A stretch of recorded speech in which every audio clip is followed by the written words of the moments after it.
Louvado seja Deus por essa linda mensagem musical que nós ouvimos. E esse sangue que nos salva é o sangue que muda radicalmente a nossa vida, a nossa história, a nossa visão de mundo e as nossas ações no mundo.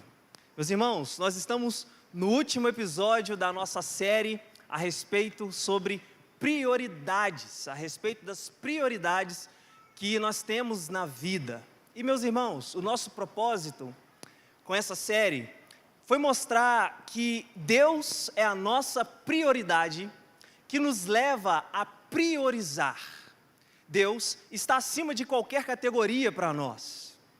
O próprio Senhor Jesus Cristo diz isso, quando muitas pessoas estão o seguindo, Ele disse: olha, vocês precisam me amar mais do que qualquer coisa no mundo, ou qualquer pessoa no mundo.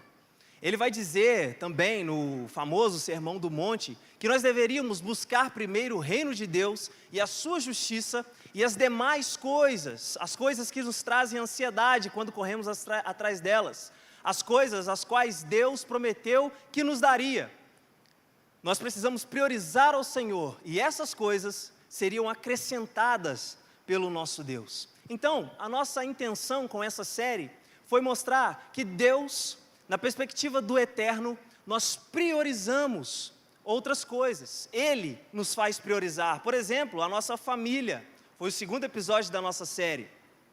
E nós priorizamos a nossa família porque entendemos que ela é uma instituição planejada e executada por Deus. E porque é uma instituição planejada e executada por Deus, nós devemos cuidar, proteger e zelar pela nossa família. Por isso, ela se torna uma prioridade. Nossa saúde também se torna uma prioridade. Nós falamos sobre isso aqui no nosso terceiro episódio dessa série. Nós falamos que o nosso corpo precisa ser cuidado fisicamente, emocionalmente e principalmente espiritualmente. E tem um amigo aqui que me ajuda a cuidar do meu corpo, que está ali atrás, o Halder. Muito bom te ver aqui, viu, meu querido? Seja muito bem-vindo em nosso meio. Ele me ajuda a cuidar, meus irmãos, do meu corpo físico, da minha parte física, melhor dizendo.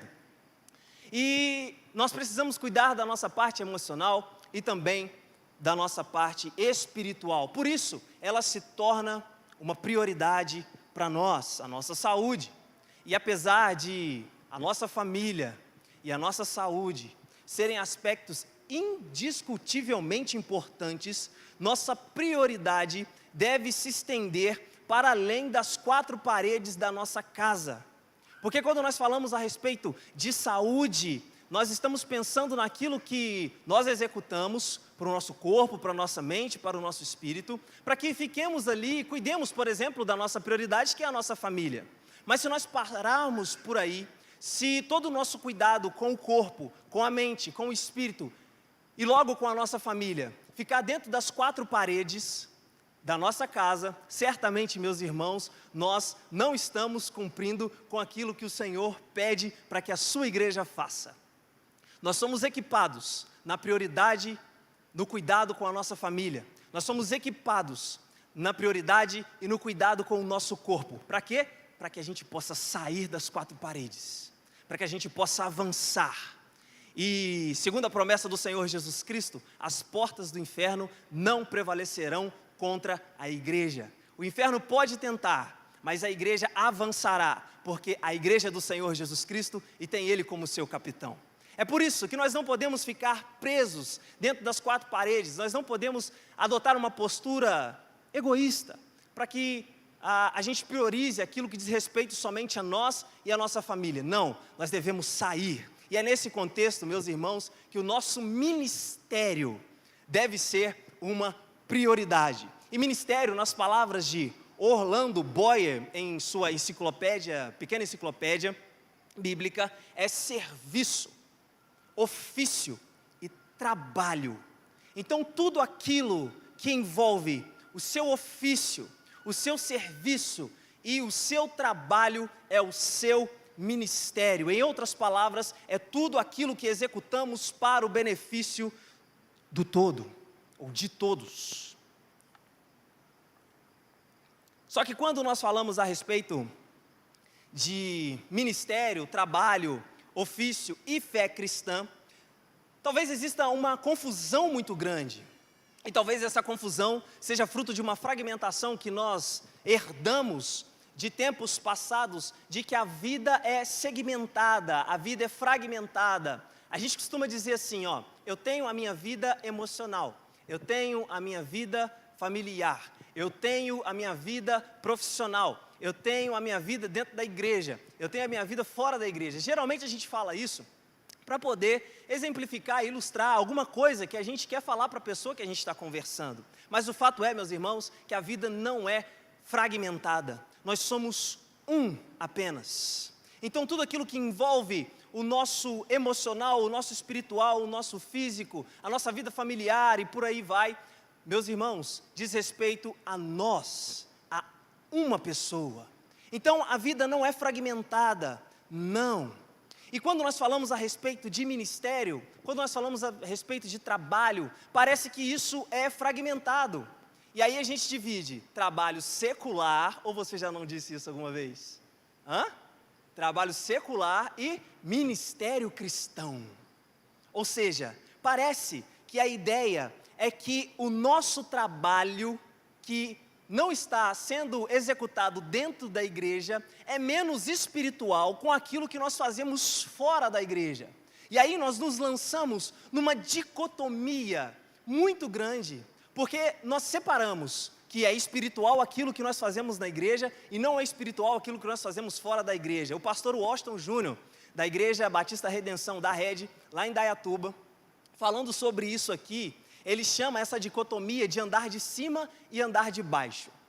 É mais ou menos assim, que todas as coisas que estão no andar de cima são espirituais, ou seja, o culto, o serviço com as crianças, o serviço com a juventude, as pessoas que estão trabalhando na câmera, as pessoas que estão trabalhando na música, as pessoas que cantam a música cristã, as pessoas que estão na recepção, tudo isso é espiritual. E as coisas que estão no andar de baixo é o nosso trabalho, é a gente ir lá na academia, é a gente arrumar a nossa casa, é a gente cuidar das pessoas que estão perto de nós. Então ele chama isso, essa dicotomia, de andar de cima e andar de baixo. Aquilo que não envolve igreja, aquilo que não envolve o nosso serviço aqui, nosso serviço eclesiástico, isso não é espiritual. Mas tudo aquilo que envolve o nosso serviço na igreja, sim, isso é espiritual. Então ele exemplifica essa dicotomia desse jeito. Já o pastor Heber Campos Júnior exemplifica essa dicotomia como fé no âmbito privado e fé no âmbito público. E ele faz uma pergunta muito interessante. Ele fala assim: quantas mensagens você já ouviu falar sobre que você precisa ser mais santo, que você precisa se consagrar mais ao Senhor, que você precisa servir na igreja? Milhares de mensagens. Já ouvimos muitas mensagens a respeito disso, que nós precisamos nos consagrar a Deus, porque isso é espiritual, servir na igreja. E sim, nós precisamos nos consagrar a Deus, nós precisamos servir na igreja, isso é espiritual. Mas meus irmãos, como eu disse, a nossa vida não é fragmentada, não. E aí quando nós partimos para esse âmbito privado, ou seja, aqui dentro, nós sabemos dar respostas maravilhosas a respeito da fé cristã. Mas quando a fé cristã está no âmbito público, quando nós saímos das quatro paredes e vamos lá para fora, as nossas respostas não são tão significativas assim. Por quê? Quantas mensagens nós já ouvimos falar a respeito de fé e ciência? De fé e arte? De fé e política? De fé e educação? Percebe? Quando nós saímos do âmbito privado, aqui dentro, as nossas respostas, elas começam a minguar. Porque nós não estamos muito acostumados a exercer, ou melhor, a dar razão da nossa fé no âmbito público. Quando as pessoas exigem uma resposta de nós a respeito de saúde e fé cristã. Quando as pessoas exigem de nós uma resposta a respeito de política e fé cristã. Como que os crentes se posicionam a respeito da fé cristã? Foi o que ouvimos hoje. Se você não se posiciona, ou se você deixa de falar alguma coisa político-partidária, você é um isentão. Já ouviu falar sobre isso? Isentão? Pois é. Por quê? Talvez nos falta resposta, ou nos faltam respostas no âmbito público, para que possamos mostrar a nossa fé às pessoas. Mas a questão, meus irmãos, que gira em torno de toda essa confusão a respeito de fé e trabalho, fé e ministério, fé e ofício, é uma pergunta muito simples, mas que nos leva a uma reflexão profunda. E a pergunta é a seguinte: existe mesmo essa divisão?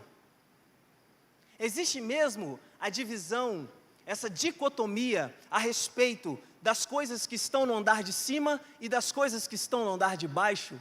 Das coisas que são espirituais, que envolvem a igreja, que envolvem os irmãos, a comunhão e etc.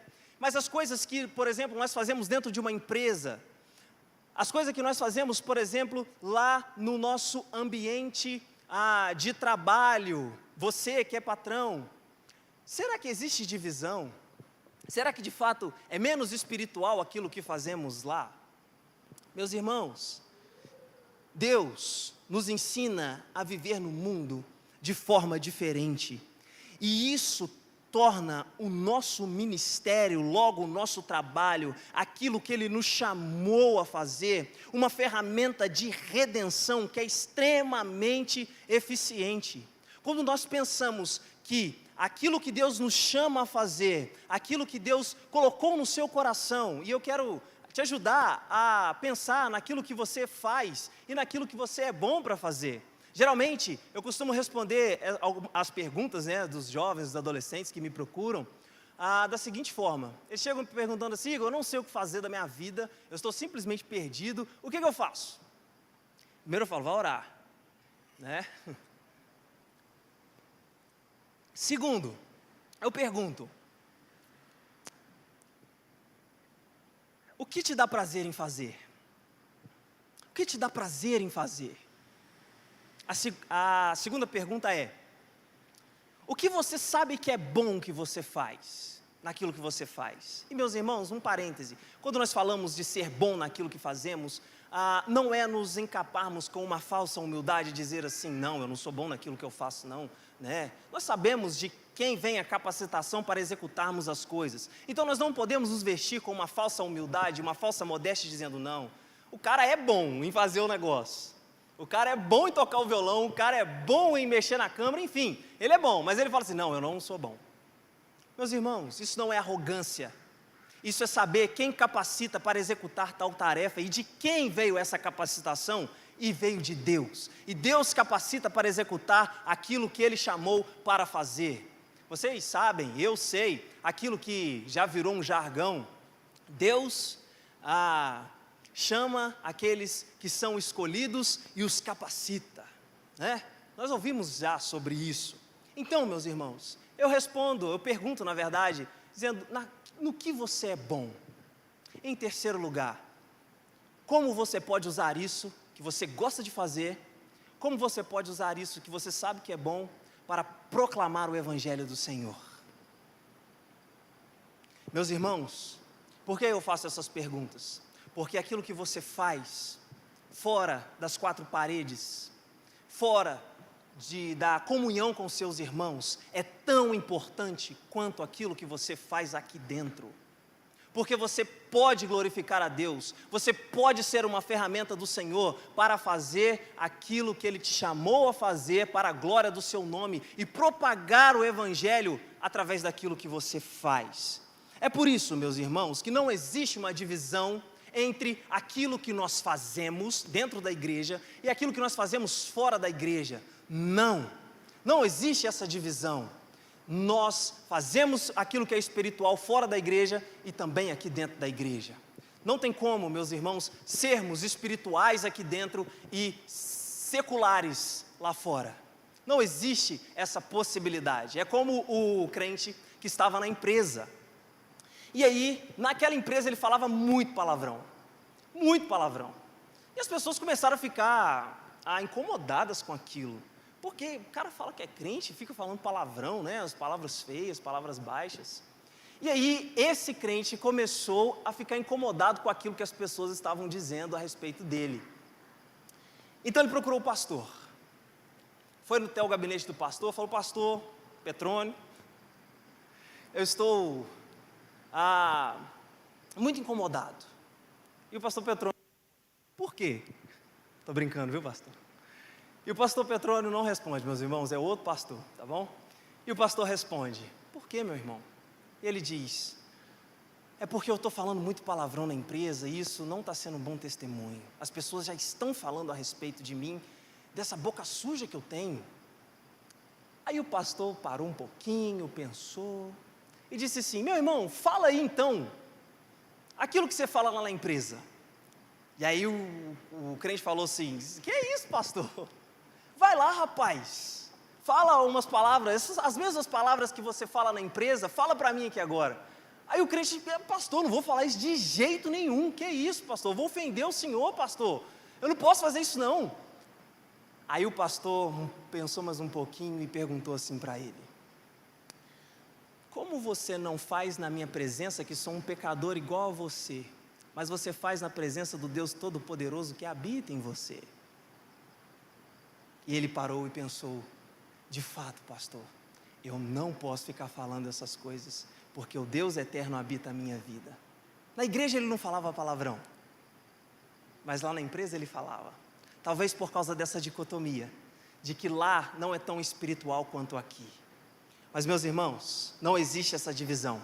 Por isso é necessário compreender que aquilo que você faz expressa aquilo que Deus faz. Aquilo que você faz expressa aquilo que Deus faz. Veja o que a palavra de Deus diz em Gênesis, capítulo 1. Gênesis, capítulo 1, versículos 26 a 28.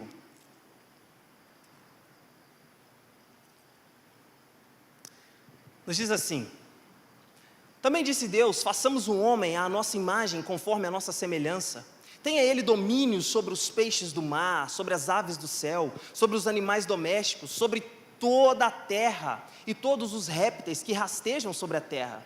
Criou Deus, pois, o homem à sua imagem, a imagem de Deus os criou, homem e mulher os criou. E Deus os abençoou e lhes disse: sede fecundos, multiplicai-vos, enchei a terra, sujeitai-a e dominai sobre os peixes do mar, sobre as aves do céu e sobre todo animal que rasteja sobre a terra. Esse texto é comumente chamado pelos teólogos de mandado cultural, ou seja, Deus entra na história, Ele cria, e é belíssimo aquilo que Deus faz, Ele cria através do trabalho. O Deus que entra na história, Ele entra para trabalhar na história. Ele cria, desenvolve toda a sua criação, isso está em Gênesis capítulo 1, também no capítulo 2 isso é desenvolvido, e o desejo de Deus é que aquele a quem Ele criou, como imagem e semelhança, também possa fazer o mesmo. Ou seja, Deus cria o homem e dá ao homem a capacidade de desenvolver aquilo que Ele mesmo criou. É por isso que o Senhor diz: olha, eu criei o homem segundo a imagem e semelhança, e ele terá domínio sobre os peixes do mar, sobre as aves do céu, sobre os animais domésticos, sobre toda a terra e sobre os répteis que rastejam sobre a terra. E lá no capítulo 2, versículo 1, diz a palavra do Senhor: assim, pois, foram acabados os céus e a terra e todo o seu exército, e havendo Deus terminado no 7º dia sua obra que fizera, descansou de toda a obra que tinha feito, e abençoou o dia 7º e o santificou, porque nele descansou e toda a sua obra como fizera. Esta é a gênese do céu e da terra, quando foram criados, quando o Senhor os criou. Meus irmãos, Deus diz para o ser humano: domine.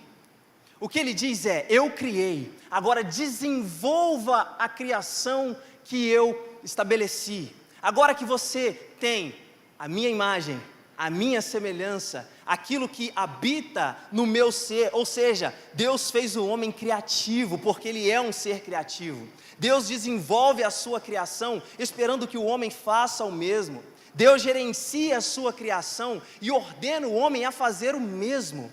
Logo, meus irmãos, quando nós olhamos para esse mandato do Senhor de dominar, de desenvolver aquilo que Ele mesmo criou, nós estamos expressando a imagem do nosso Deus. Logo, trabalhar, exercer ações em benefícios do todo, ou seja, o seu ofício, o seu ministério, o seu serviço é refletir a imagem de Deus.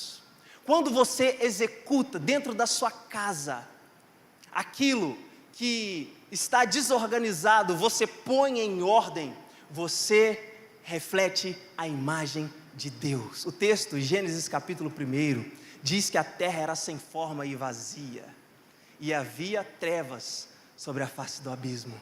E o que Deus faz por meio da sua palavra? Ele coloca em ordem o mundo que está em desordem, e a partir daí Ele começa a criar. Então, quando você está vendo a sua casa desarrumada, e você simplesmente vai lá e arruma a sua casa, você está expressando aquilo que o Deus eterno fez na sua criação. Quando você olha para aquilo que você pode fazer de melhor na sua empresa, como você pode organizar as pessoas. Existe ali uma batalha entre funcionários e você pode colocar ordem naquele caos. Sim, você está expressando aquilo que Deus fez e faz. Meus irmãos, o Deus que trabalha, Ele nos ensina a trabalhar. De modo que quando organizamos o desorganizado, quando fazemos do feio aquilo que é belo, e Deus é criativo para fazer toda a beleza expressa na realidade. Quando nós olhamos para a realidade, nós vemos a beleza de Deus. E quando um pintor pinta um quadro lindo, ele está expressando a beleza do Deus que é belo. Então, quando nós fazemos do feio o belo, quando criamos a partir do caos, quando você está vendo que na sua empresa, quando você está vendo que na empresa onde você trabalha está o caos, porque decisões erradas foram tomadas, porque as pessoas simplesmente estão fazendo aquilo que não deveriam fazer, e você tem uma ideia, e organiza toda a empresa. Quando você faz isso, você glorifica a Deus, e expressa e reflete a imagem dele que está em você. Aquilo que fazemos reflete o que Deus fez. Veja o que Timothy Keller diz a respeito disso. Ele diz assim: o mundo, até mesmo em sua forma original e pura, foi criado por Deus com a necessidade de ser trabalhado.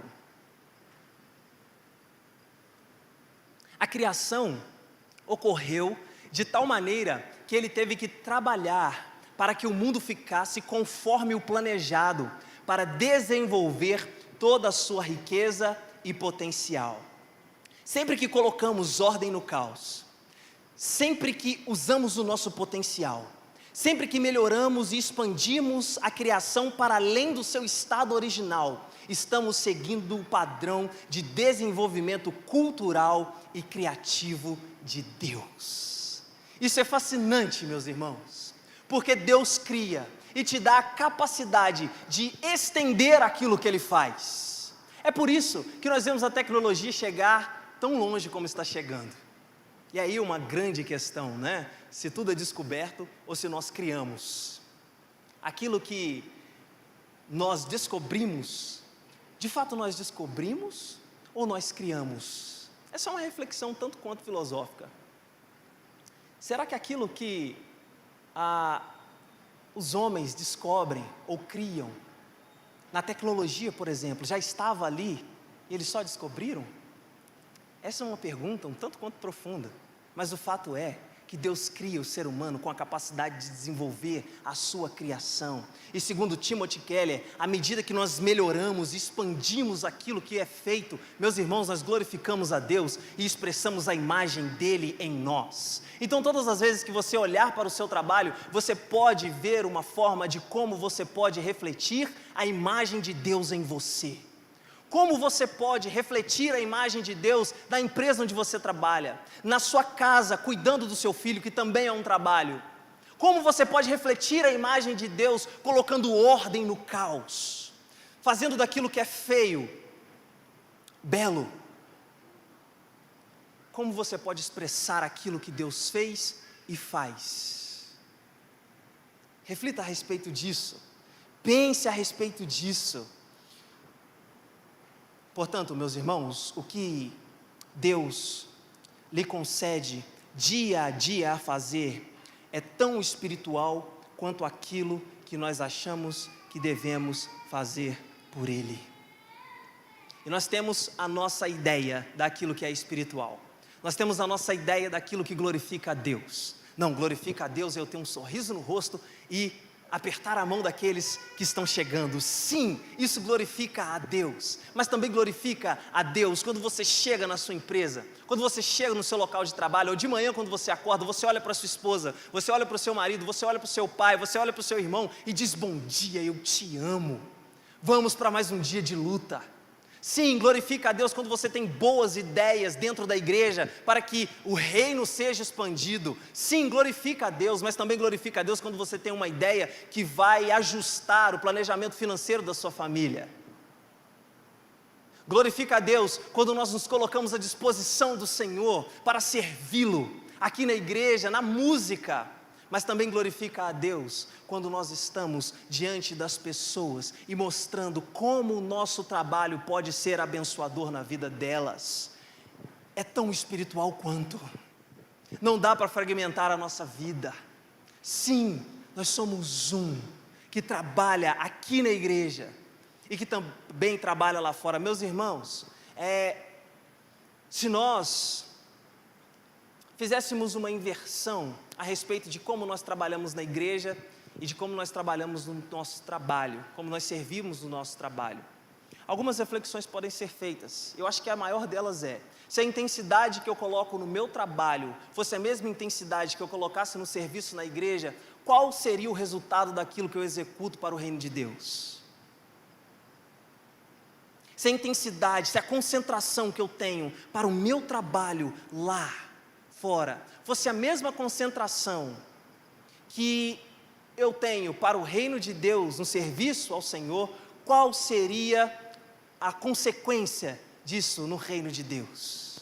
O texto está nos dizendo que Deus deu capacidade do homem dominar a criação, de desenvolver a criação, estender aquilo que Deus fez, e nós temos a oportunidade de fazer isso através do nosso trabalho. Mas é bem verdade, meus irmãos, que o pecado trouxe a ideia de que o trabalho é um fardo. Veja o que diz Gênesis capítulo 3, versículos 13 a 19.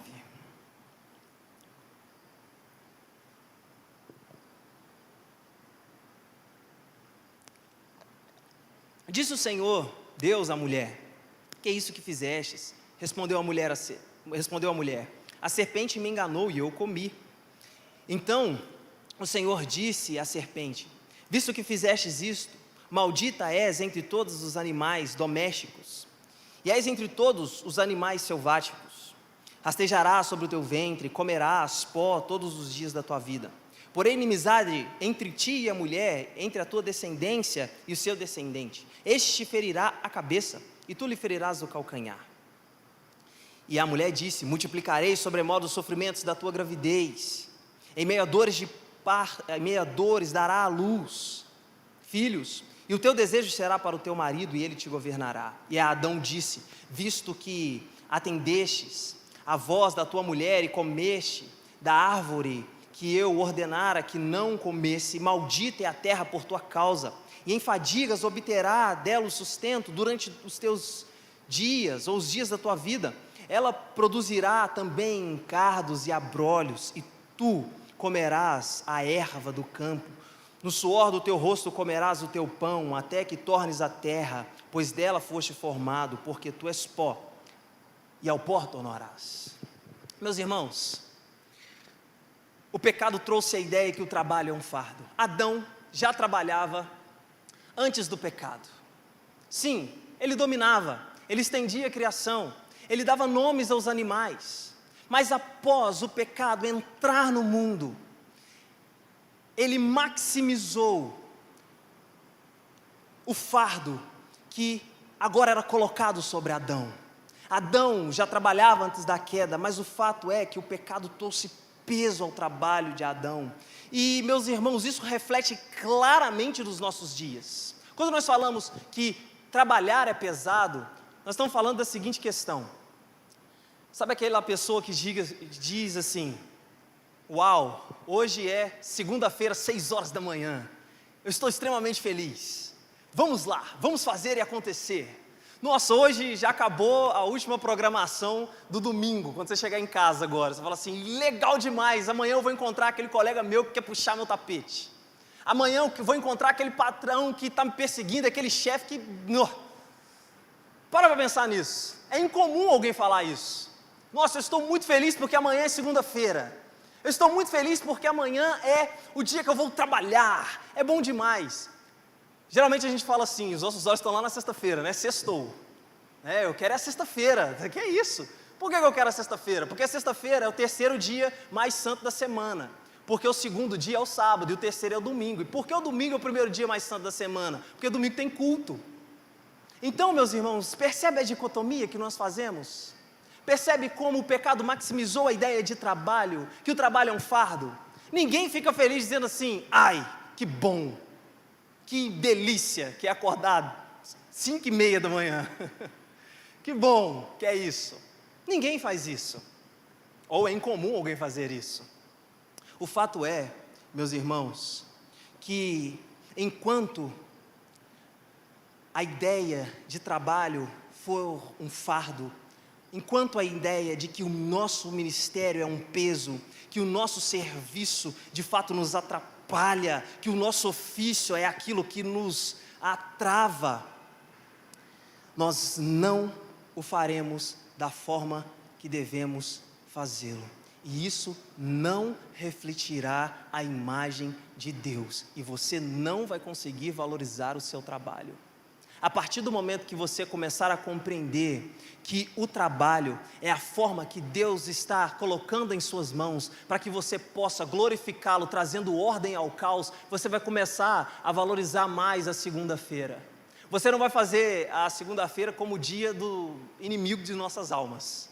Você não vai fazer isso. Você vai olhar para a segunda-feira dizendo: Senhor, é uma grande oportunidade que o Senhor está me dando para fazer diferença na vida de alguém, através do meu trabalho, através do meu ministério. Seja você a função que você exerça, seja qual for, mas o fato é que enquanto nós dermos ao trabalho a ideia de fardo, a ideia de peso, nós não vamos conseguir valorizá-lo. E aí, não só trabalho, você também que está no cursinho, meu querido adolescente, você também que está na faculdade, meu querido jovem, que diz assim: nossa, tem que acordar de novo para poder ir lá para aquele professor ateu enjoado, aquele professor ateu chato, que fica pegando no meu pé. Como é que você pode ser o melhor aluno para mostrar que porque você serve ao Senhor Jesus Cristo, você é esse melhor aluno? É importante pensarmos a respeito disso, meus amados irmãos. Toda essa questão do pecado ser um fardo sobre a nossa vida, tem raiz no pecado, e porque tem raiz no pecado, é necessário de ser redimido, é necessário ser salvo. É por isso que nós nessa série estamos falando que as nossas prioridades têm uma base, e a prioridade superior das nossas vidas é o Senhor Jesus Cristo. Porque quando o Senhor Jesus Cristo, Ele molda a nossa visão de mundo, nós vamos começar a enxergar o mundo de forma diferente. É por isso que em Cristo Jesus, todo o nosso trabalho, ministério, ofício, ganha sentido. Em Cristo, tudo aquilo que fazemos ganha sentido. A queda do homem, Gênesis capítulo 3, é precedida pela criação, mas é seguida pela promessa da esperança de redenção. Veja, o homem cai, o homem peca, mas Deus diz: eu enviarei um que esmagará a cabeça da serpente. E essa promessa se cumpre, meus amados irmãos, e agora tudo é ressignificado. Todos aqueles que estão em Cristo têm as suas vidas ressignificadas. Diz Gálatas capítulo 4, versículo 4 ao versículo 6. Vindo, porém, a plenitude do tempo, Deus enviou seu Filho nascido de mulher, nascido sob a lei, verso 5, para resgatar os que estavam sob a lei, a fim de que recebêssemos a adoção de filhos, verso 6. E porque vós sois filhos, enviou Deus ao nosso coração o Espírito de seu Filho, que clama, Abba, Pai. A promessa de que viria um, e que esmagaria a cabeça da serpente se cumpriu, no tempo determinado por Deus, no tempo certinho, no tempo que Deus estabeleceu, e agora, todas as coisas voltam ao seu devido lugar, e agora, as coisas voltam a ser como deveriam ser, porque o Senhor Jesus Cristo é aquele que une todas as coisas, é aquele que redime todas as coisas. Veja o que Paulo diz, escrevendo aos Colossenses, capítulo 1, versículos 22 e 23.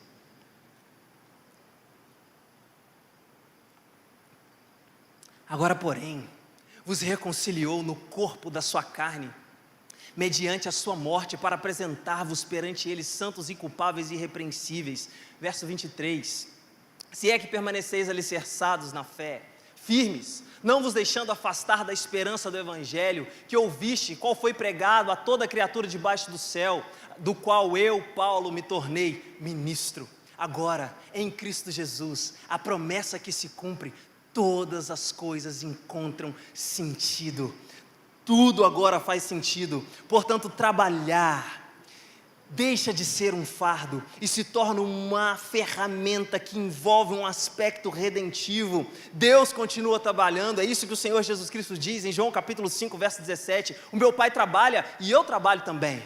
Deus está trabalhando, meus irmãos, reconciliando consigo mesmo o mundo, e através do seu trabalho, quer que você faça parte disso, através daquilo que você faz, expressando a glória de Deus. Deus está trabalhando para reconciliar um mundo, e através do seu ofício, daquilo que Ele te chamou para fazer, Ele quer que você participe, Ele quer que você cuide de pessoas. Se você trabalha cuidando de pessoas como você nunca fez, pense um médico cristão que está fazendo uma cirurgia, e sabe que aquela pessoa pode não ter a sua vida definida, pode não ter a sua eternidade definida.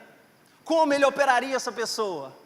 Imagine você que cuida do corpo das pessoas, da saúde física das pessoas, sabendo que o corpo é o templo do Espírito, daqueles que creem no Senhor Jesus Cristo, e que de fato você precisa cuidar dele. Como você administraria a sua empresa, de modo que as pessoas pudessem olhar para a sua empresa, meus irmãos, e verem que todas as ações que você tem são de fato ações que demonstram um Deus eterno. E não é simplesmente reunir todo mundo para fazer um culto, um momento de oração. Sim, isso é importante, mas também é ser fiel ao Senhor em todas as suas transações. O trabalho ganha sentido em Cristo quando você sabe que está expressando aquilo que Ele te chamou a fazer. Meus amados irmãos, o trabalho que executamos para os homens se torna o nosso ministério. Enquanto fazemos o melhor para os homens, glorificamos a Deus. Isso muda radicalmente a forma de encarar aquilo que Deus te chamou para fazer. Sabe por quê? Faz mais sentido organizar o que está desorganizado, pois isso é o que Deus está fazendo no mundo. Faz mais sentido ofertar aos homens o melhor do nosso serviço, quando sabemos que Deus ofertou o seu melhor, que foi o seu Filho. Faz muito mais sentido. Deus trabalhou para que você pudesse um dia ter salvação. E você, como está trabalhando para que os outros possam conhecer também a salvação? Por isso, eu queria trazer 3 aplicações para nós. A primeira delas é: faça coisas ordinárias, ou melhor, faça das coisas ordinárias uma oportunidade extraordinária. Faça das coisas ordinárias uma oportunidade extraordinária. O que você faz no seu dia a dia? Quais são as coisas que você trabalha. Faça dessas coisas que são ordinárias, são rotineiras, são coisas simples, são coisas do dia a dia, oportunidades extraordinárias para mostrar que você reflete a glória de um Deus, que você olha para simplesmente varrer uma casa e tirar a sujeira daquela casa, e lembre sempre, Deus em Cristo está tirando a sujeira dos corações. Não existe fragmentação, meus irmãos. É por isso que o apóstolo Paulo vai dizer lá em Colossenses capítulo 3, versículos 22 a 24, tudo aquilo que vocês fizerem para os seus senhores, segundo a carne, façam de coração, como para o Senhor e não para os homens. Sabe o que Paulo está dizendo? Vocês, enquanto servem os homens no trabalho de vocês, estão servindo ao Senhor. Sabe o que Paulo está falando? Não existe dicotomia, não existe divisão, não. É tão espiritual quando você serve ao seu Senhor, com a ideia de que você está servindo ao Deus eterno, ao Supremo Senhor. Isso é tão espiritual quanto fazer qualquer coisa dentro da igreja. Então, tudo quando vocês fizerem, façam de coração, como para o Senhor e não para homens. Portanto, no seu dia a dia, faça das coisas ordinárias uma oportunidade extraordinária. Segundo lugar, o seu trabalho não é um fardo. Lembre-se que você pode usá-lo para glorificar a Deus em seu viver diário. Você pode fazer isso. Você pode expressar a imagem de Deus no seu viver diário através do seu trabalho. Em terceiro lugar, se você ainda não fez isso, se você busca por sentido, se você corre atrás do vento, se você vê que tudo é vaidade, você fala, poxa vida, eu estou trabalhando, mas será que o sentido da vida é só trabalhar? Será que o sentido da vida é acordar de manhã, 6 horas da manhã, ir para o meu trabalho, voltar depois às 17h30, 18h30, depois tomar um café, depois conversar um pouco com os meus familiares e depois ir dormir, para no outro dia fazer a mesma coisa? Será que é só isso que é a vida? Será que você não está se questionando sobre isso hoje? Será que você não precisa de sentido? Eu te encorajo a entregar a sua vida a Cristo, e você verá que tudo o que você faz ganhará mais sentido. Entregue-se a Ele, coloque sua vida nas mãos dEle, e veja aquilo que Ele pode fazer através de você e em você. Veja aquilo que Ele pode fazer através da sua vida, alcançando outras vidas. Olhe para o seu ministério, para o seu trabalho, para o seu ofício, para o seu serviço, como uma grande oportunidade que Deus te dá, para mostrar Jesus Cristo. Que Deus, portanto, nos abençoe, meus irmãos, e que olhemos para tudo aquilo que Ele nos chamou a fazer, de fato, como uma oportunidade que Ele nos dá, de mostrar como o Deus eterno é grandioso, como Ele é belo e como Ele é fascinante. Exaltado seja o nosso Deus. Nós vamos cantar o hino 478 do Inário para o culto cristão. Tua voz escuto a convocar-me. Será que o Senhor não está te chamando a ressignificar tudo aquilo que você pensa sobre o seu trabalho nessa noite? Ouça esse hino e reflita na letra dele.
Se você quer ouvir mais, quer conversar, quer estudar sobre este chamado de Deus para um ministério, quer seja aqui na igreja, como nós dissemos, existe muita demanda de serviço, mas também se você quer conversar mais sobre como exercer esse chamado no seu dia a dia, em casa, na sua empresa, na escola, nós estamos à disposição para conversar mais sobre isso com você.